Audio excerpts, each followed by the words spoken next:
So, pagigising-gising ko lang dito. Ayan, 2:07 na madaling araw dito sa bahay.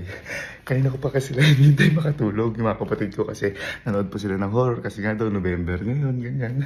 Ngayon hindi nila alam may gagawin kasi ako sa kanila. Diba matagal ko na silang hindi napaprank? Ang gagawin ko sa kanila. Si Kalo kasi diba nanalo kahapon ng best in costume. Ngayon, yun yung gagawin natin costume ngayon. Para gisingin sila. So, nakuha ko na yung pampintura sa mukha. Kaso may problema tayo. Yung costume nasa kwarto ni Kalo.